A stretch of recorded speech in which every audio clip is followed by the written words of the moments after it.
Aspirantes a oficial croatas regressam à sua pátria depois de terminado o curso de instrução que tiraram na Alemanha.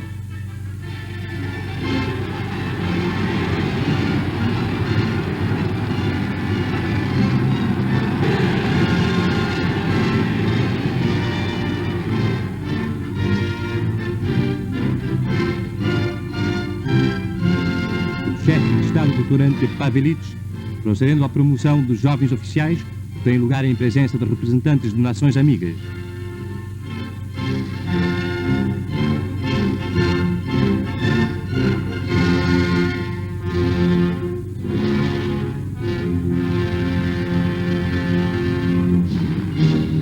O chefe de Estado marchando pelas ruas de Agrão à frente das suas tropas.